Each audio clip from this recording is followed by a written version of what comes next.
Fast forward, you come out our channel, so I'll say a GH Politics Avenue. Political stories are trending because in big headlines. Unia, and your Jembre, and DB Exomo, our Hanidium, a home Braximus, and the ED Kanyam. So, which must subscribe to the channel. Hit notification bell, no swam, share now for France or answer into me and KB. Unia, in terms of Yemfa in a year political highways in Ijadem and Yasam Kotuakra. Neningani say a year deputy attorney general, Timi Ababon so.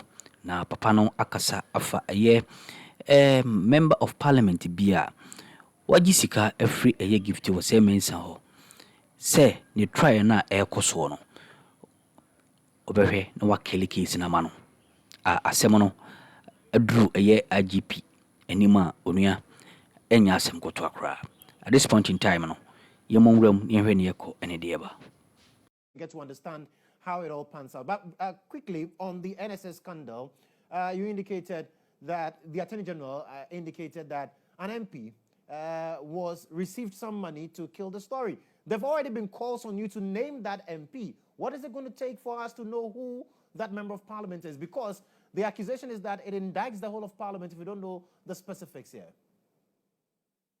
Well, I can again understand those who believe that not naming the MP is an indictment on the whole of Parliament, but it is not exactly so in this case. And within a few days, the full story will be told, and you would understand and probably agree with us that investigations are there are very delicate issues that you are dealing with. You don't want a situation where information you give out would mar or derail the entire investigation. It is enough that the public will know that such steps are taken by someone to engage an MP to kill the story. Naming the person would only be an additional, but it won't take away from the fact that that situation has come across. So we'll plead with the public to just be a bit patient with us. In due course, the MP will be named and will be publicly named, and also the other relevant information that we believe the public needs to know at this point will be brought to the attention of the public. Okay, and then finally, on the SkyTrain issue, the Attorney General indicated that, just like you're saying, that Kwabena Dubois has been very fluid. The boss of GIF, former boss, is also been fluid. From South Africa, he's now landed in Senegal. Do you still have intelligence as to when you are able to know he's coming to town? The Attorney General said 3 months. Is he still being fluid? Yeah, he indicated to us that he will be here in 3 months. But a lot can happen between now and the 3 months. One thing that we also know is that the choice of destination that these suspects are using are also destinations where we do not have, extradition treaties with. So it looks like there's some deliberate or careful way of going about these things and the purpose we believe from where we sit is to evade the justice system. 3 months from now, who knows? He may show up earlier than that, or he may find himself in a country with which we have extradition agreement, where we will ask him to be brought down. So we are open-minded about these options, and we are ready to take advantage of any of the options as soon as the opportunity presents itself. Doc, thank you so much for engaging with us tonight, and we'll keep tabs on your work in the coming days. Thank you very much, my brother. Right, and have a good evening. You too. That's Deputy Attorney General. Good evening to your viewers. So it's a couple of weeks when we had the intelligence that such the things we spoke about this morning were happening or had happened. So we took steps to get the investigation started. And in the investigations, you've uncovered several properties that were in his name after 2018, among others. And all of that was highlighted today. I'm sure you've seen the response from his lawyers. They feel that you or the AG's office is trying the case in the court of public opinion when the court has said nothing yet. So thank you. We are running a democracy. Okay. The powers that we exercise as the Office of Attorney General are powers that originally belong to the people of Ghana. It is incumbent upon those of us who are given the responsibility to exercise these powers on behalf of the people to be accountable to the people. One of the key ways of accountability is to get the people informed of what is happening. We call it transparency. Right. You would agree that there's been a whole lot of demand from the public as to what exactly is going on with the oral, project. And so it is in that spirit, that very important spirit, that we think that we need to update the people on what is happening. Indeed, I can understand the concern of the lawyers, defense lawyers.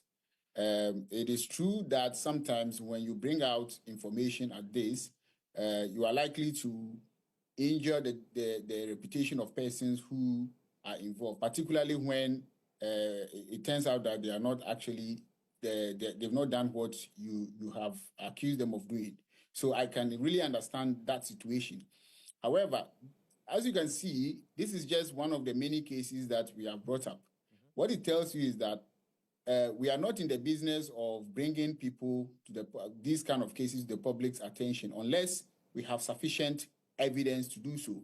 So with our investigators from National Security to IOCO to the police, they have interrogated over 50 people in relation to some of these accusations. Even in this particular case, we have more than the two people that we have mentioned who have been arrested, who are under investigation. Others have been cautioned, and we are yet to arrest more. But you would notice that we did not bring anything about those people to the public. What it means is that we are very much conscious of the injury that some of these announcements would do. But in this particular case, it appears we have sufficient facts to get the people of Ghana to understand what is going on.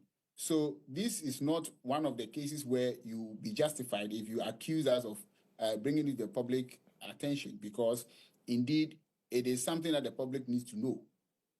So it's in the public interest in terms of you being transparent with the processes that you're embarking on. But the lawyers argue that there's been no charges against them. And so why do you go on if you've not proffered charges? What are you waiting for to actually proffer charges against the two that you've so far talked about?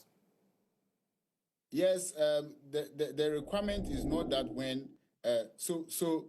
we are really if the concern is that why haven't we preferred charges against? Why haven't we charged them? Why haven't we arraigned them? That concern could be addressed with the answer that the investigation, as far as, if you look at the case, it's a very complex case. Look, several companies have been discovered so far. Now, let me tell you, how did we discover these companies? It all started with just one company. And then when you go through the transactions of that company, then you realize that it leads you to another company. Then you follow the money, then you realize that it leads you to two more companies. Then we discovered over 12 companies, some in Ghana, 2 of them in the United Kingdom. What it tells you is that as we discover even more. And that is what makes this case quite, interesting and unique. So in as much as we are ready to start prosecuting based on the fact that we have had, it is becoming, clear that more people are involved than we currently have. And anyone who has done prosecution before or who is familiar with how investigation and prosecution is done, the person would agree that you would have to sometimes wait, no matter how, you have to wait for a while. So even though this is just one case, it has led us to other cases which we believe that we need to wait and see we need to see a more clear picture to be able to commence prosecution.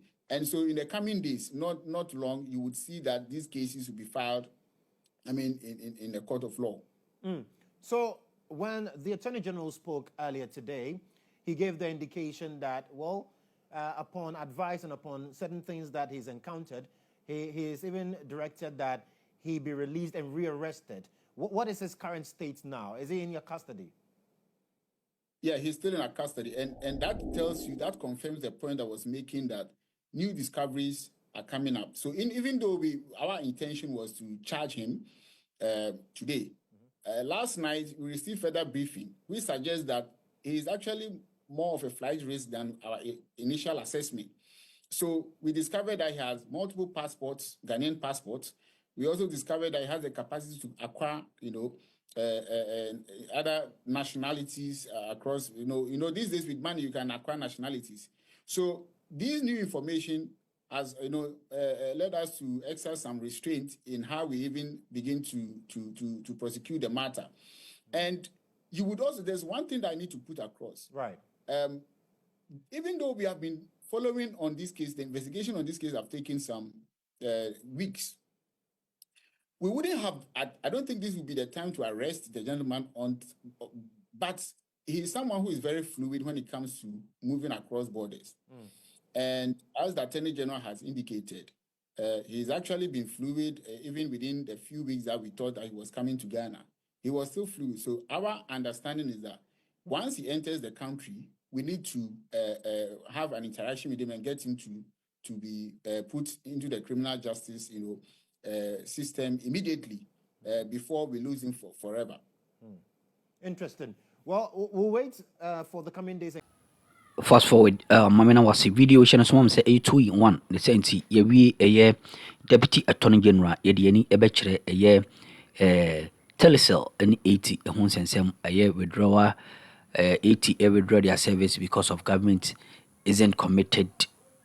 No, now, Fachami, but you're for at transit, Menoka say, Omu, Bobo and Seven so who be here say Menumi no Sibu room na Yahweh ko any dear eba 80 any Telecel who insensem kono say some George say o meji mi no abomuno onua yankum ni Yahweh ko any dear ba GIfty Politics Avenue.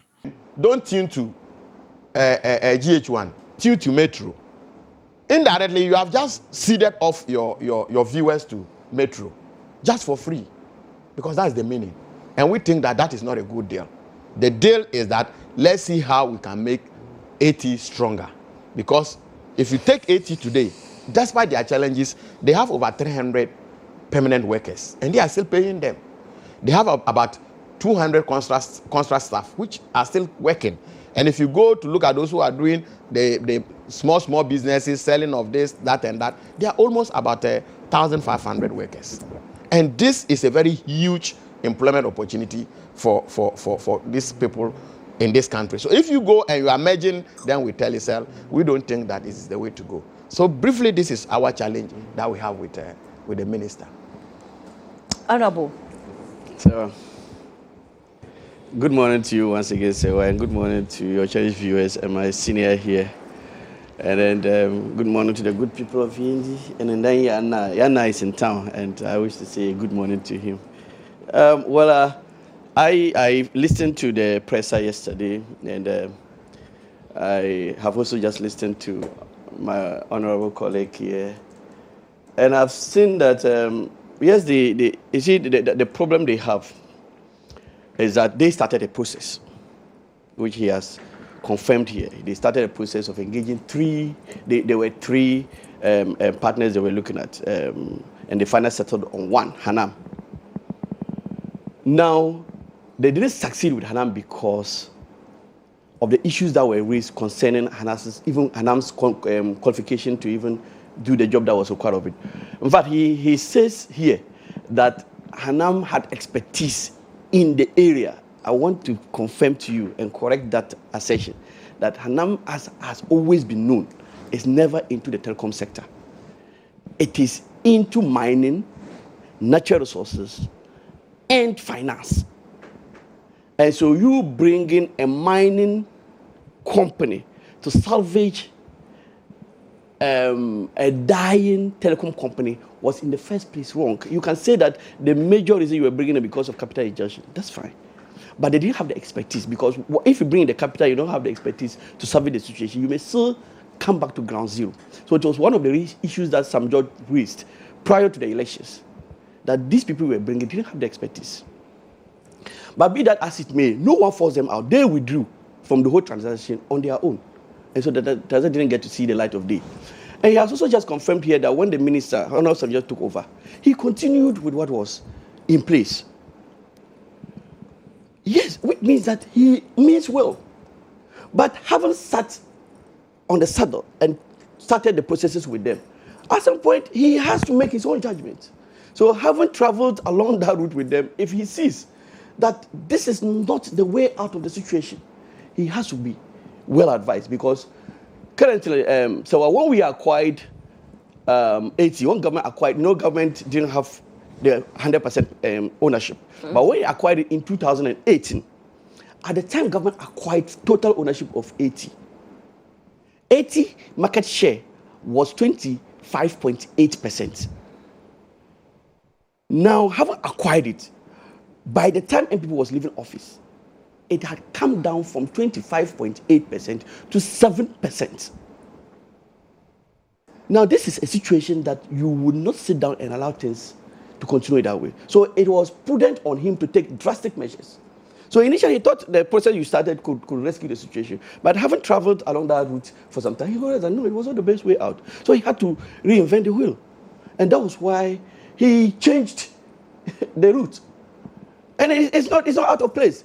As a minister, to take this path and having realized that that is leading you nowhere, you decide to change another route, because your duty is to save the investment and the infrastructure that we have. When they took over 80, currently as we speak, 80 is owing ATC, American Towers Corporation, $1.5 billion. That is huge. Now, the Recton that they are talking about, Recton, which is in partnership with Africa, they are only bringing 150 million, and they have deliberately said what that money is going to be used for. In fact, it's not even going to be used to take care of these debts. It's going to be used for network expansion on their 4G network. And so clearly, and they are also promising to inject 1 billion within a period of 5 years. This is just a promise. You can say that maybe you can do independent assessments, but it's still a promise. And so the minister was having a challenge at hand, because when ATC threatened to take 80 customers off its towers, because remember, all the 80 customers as we have today, when they talk, they are using the ATC towers. Now, if today ATC decides that it is going to discontinue its service to 80, it means that all the customers who are on 80 will no longer be able to make and receive calls. Now, the minister has to make a drastic decision, an urgent decision, to be able to survey the situation, so that customers will not feel the impact. Because once the ATC takes that decision, it means that customers will not be able to make or receive calls. And so that was when he said that, okay, quickly, as a stopgap measure, he would transition, or all customers will now be roaming on Telecel, which means that, so if you are on 80 today, even though ATC has discontinued service with 80, you are still able to make and receive calls, because by the prudent decision of the minister, your service has been moved to Telecel without you feeling any impact. This is what the Ghanaian want. You have to save the situation, because businesses can be lost when calls don't go through, when people are not able to be on their network. So let not everybody say that the minister is not being forthright with the things, because he has the right to change his decisions, and he has the right to see which way is best for the country and make the right decisions for the country. And so I feel the minister is making the right decision. And so now, if the minister decides that we should deal with Telecel, it's an announcement. They are now in the negotiations, and at the appropriate time it will come to Parliament for us to all look at it.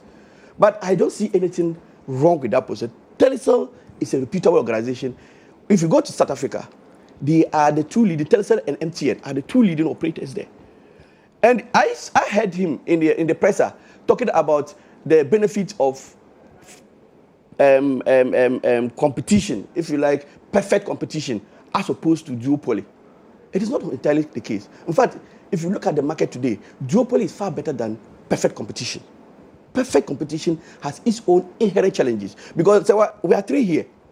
We are three here. If we are to talk about perfect competition, if I am stronger than the two of you, and he's next, and you are next.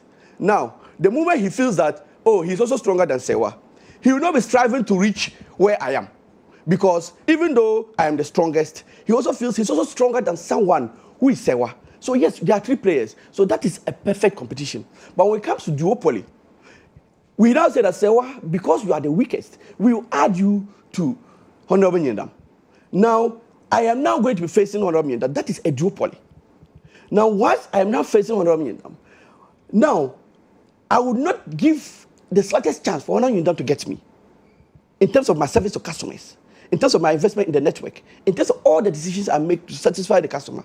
And Honorable Nyendam will also now be looking up to me.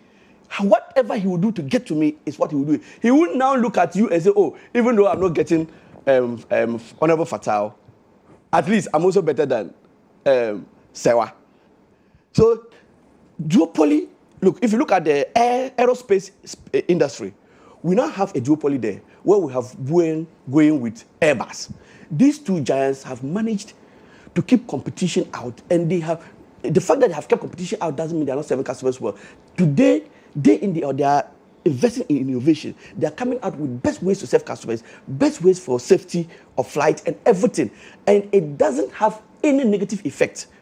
Even though it's a duopoly, it doesn't have any negative effect on the airspace industry. And so for them to create the impression that if the minister succeeds in creating a market structure where we have only MTN and Telecel, then by that duopoly structure, we are breaking competition and therefore we are hurting the market. That is totally false. And so I am of the firmest belief that the minister is on the right path, and that at the appropriate time, the details of the transaction will be brought to Parliament, and we will always scrutinize it and make the best decision for Ghana and Sewa. Okay. Honorable Nyendam, I mean, AT's indebtedness currently stands at over $150 million. How do you propose that it is dealt with? I didn't get that. It's not. You said 100 and no, you said 1.5 billion. Billion. Not 150 million. No. 150 is only what Recton is bringing into the fray. But I'm saying that AT's indebtedness to ATC is $1.5 billion US in terms of their tower rentals. Okay. Yes. How do you propose that it is dealt with? You see, when I listen to my and I cannot independently verify. Oh no, that is no, that's okay. I don't have a problem. I just want to take what he's saying. I'm not. I've listened to him, and I expect him to say exactly what he has said. So that one, there's obviously you can't sit here and talk about your own self. You see, when you say that he's made a bad decision by allowing the AT customers to roam on Telecel, what has Telecel brought on board in the first place? Nothing. As we speak, Telecel has brought nothing on board. As we speak, when Telecel came to acquire Vodafone, they promised bringing about $500 million. They have not been able to do even $20 million. They've not been able to do it. As we speak, although you talk about the indebtedness of AT, currently, AT has about 3 million subscribers or customers. Telecel has about 4 million. Compare the two. AT is doing just 3G. Telecel is doing 4G. They have just 4 million customers. And preparing to even receive AT's customers, they are injecting only $50 million. And you think that they are well positioned. We a nsema hodo timi ekoso ewo channel no so mamno aseso jemre ewo hada sene so bade no e dia dom bi edumania e besen ram na jatoaso medase